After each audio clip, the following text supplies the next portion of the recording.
Greetings, Minecrafters, and welcome to another Minecraft discussion today. Of course, Minecraft, all things well-being. What we're going to discuss today is just such a beautiful fit. So, my name is Kimberly Quinn, and it is my pleasure to be here today to have this discussion. So, yep, we still got the happy birthday banners up. In fact, I just found a Christmas sign the other day. Like, look at that. That kind of snuck. Where is it? That kind of snuck in there. Who knew? Almost Valentine's Day, and geez. Anyway, so we're going to talk today about something that lands right on top of the foundation for Minecraft, which is becoming the boss of your brain, becoming the boss of your thoughts, because thoughts come first and feelings come second, and then actions or behaviors third. So here we go. Don't allow yourself to get stuck in analysis paralysis, because it's not fun. It's not fun, and it's a gigantic waste of life minutes. And when we get in this mode, we can also create noise pollution for other people, right? And that's not fun for them either. So the overthinkers, the what-if thinkers, the catastrophizers realize that this is all an internal manifestation of anxiety, and then it's an outward expression of anxiety if you're kind of verbalizing it out here, okay? Plus, it's just not enjoyable, because think about it. We can walk away from most things. We can just walk out the door, okay? If you're fortunate enough to have a vehicle, you can get in the vehicle and drive around and get away from stuff, right? We can get away from stuff. The one exception to that is the mind. There is nowhere to run. So it's very, very important to be your own gatekeeper of your thoughts. So here's the thing. We said the feelings come second, right? So this means it is really important to pay attention to your feelings, because they are a very clear indicator of what's going on in the mind. So if you're walking around feeling resentful or angry or jealous or whatever it is because there are angry, jealous, resentful thoughts in your head. Also true when we're walking around feeling happy and joyful and grateful. This means you've got all of these thoughts going on in your head as well. So by paying attention to the feelings, this lets us know what's going on up here.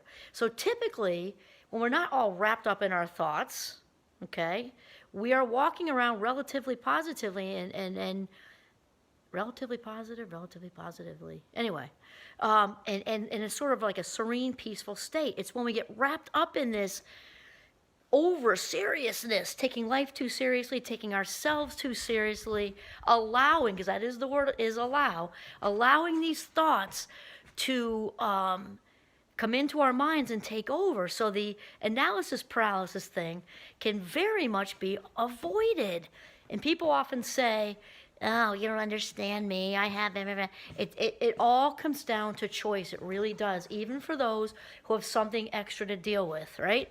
And I've said this example before with my youngest brother-in-law's graduation, which tells you that, wow, is this guy dynamic, that I'm remembering it. How old is he? This is like 30 years ago. I don't know, long time, 3 decades. At New York Institute of Technology, where my youngest brother-in-law, Brendan, was graduating from college there, and he's blind. So his college program was a combination of regular college classes and also some sort of get through life skills, like independent living skills. And the program was made up of young adults who had different needs, and my brother-in-law Brendan also had some other needs too, and so it just helped young adults be on their own with learning differences or whatever. So this guy, this is where we're going to stay with me here, because this is about the choice thing. He got up there and did the talk for the graduates, and I was, it's tough to make me speechless, I'm just saying. He was amazing, and he stood up there with his PhD in his robes, speaking to the students as they were ready to go out into the world, talking about his own journey. So this is 30 years ago, and he was older guy then. So that means he didn't know 504s, no IEPs. He was bullied. He had some unkindness along the way, and he showed the dots for how he got there, because it took him probably 3 times longer, because he had to go at a different pace and whatever, with a doctorate. And he had at least, I forget if it was dyslexia, whatever. He'd at least he had more than one cognitive thing he was dealing with. And he landed there with a doctorate. And he explained the visual was a track meet. And he said, picture everybody's, if you haven't been in track, you've seen a track meet probably, right? So there's lots of colors, lots of uniforms. Everybody gets up at the same line in the same race, waiting for the same gun to go off.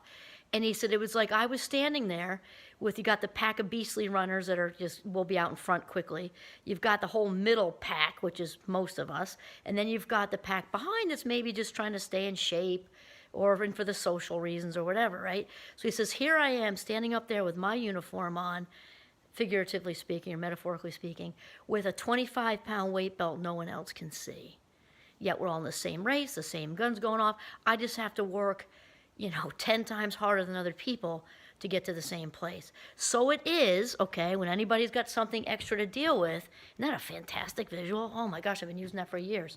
And he was so authentic. So somebody's got anxiety, depression, ADHD, and autism spectrum, bipolar, whatever. It still comes down to being the gatekeeper of your own mind. So if you've got analysis paralysis, doesn't mean you're diagnosed with anything, because remember, there's a spectrum. Here's, mildly nervous and maybe wants things to be in a certain place on the desk to, general anxiety disorder, I don't like that word. OCD, another D, I don't like that word. But there's the whole middle. So analysis paralysis might be here. You might just be kind of an overthinker. It still comes down to you whether you want to allow yourself, because that is the word, you are in charge no matter what's going on in here, whether you want to allow yourself to spend your life minutes in that way, which I think most of us would say is wasting life minutes. Overthinking, which leads to the what ifs. What if this happens? What if that happens? And then it's next week and you have that confrontational meeting with your boss or that partner you're ready to be done with or whatever. And then it doesn't go so badly and you wasted minutes and minutes and minutes, would jet up to hours and hours and hours, and it didn't even happen. So it's so important not to allow yourself to get stuck in analysis paralysis. So the thing is, here's the main bulletin bold here. Pay attention to your feelings, because they're very good indicators of what's going on here. Pay attention to your feelings. That's what I meant to say. Did I say that? Pay attention to your feelings, because they're indicators of the thoughts behind them. And then challenge it, because feelings are not facts. Feelings are not facts. And it's interesting, too, because you'll hear we are what we think, that's what I say in Mindcraft frequently. There goes the phone. We're just going to ignore it because I can't pull it out right now. Okay, I'm sorry, I'm back. I forgot to unplug the phone. Happens to the best of us. All right, so, and it was like a dumb phone call, you know what I mean? It was just like one of those surveys or something stupid. Anyway, so, note to self, unplug the phone before you make a video. Okay, so the rest of that is we hear, we are what we think, not we are what we eat. Remember, without the brain, we're not doing a lot of eating, right? So we are what we think, and in the same breath, because remember, thoughts come first, right? So we are what we think. In the same breath, we often hear, like John Kabat-Zinn, he's the master, mindfulness, that we are not our thoughts. And here's the weird paradox. Both are true. Both are true because the brain just creates stuff.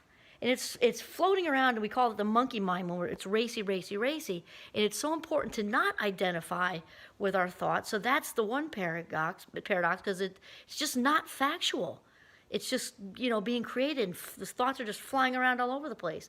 That said, we are what we think also, because we need to sort through all of that, okay, to allow what we choose to keep. Because we want, positive, affirming thoughts about ourselves and keeping all that stuff, because remember, thoughts lead directly to feelings, so it's kind of both. The whole point, though, of this video is to really pay attention to those, okay? Because getting stuck in analysis paralysis is a gigantic waste of life minutes, because then you get there and it didn't even, happen and all that. Okay, that's it. This is Kimberly Quinn signing off from my living room in Northern Vermont. Have a mindful day. Don't overthink.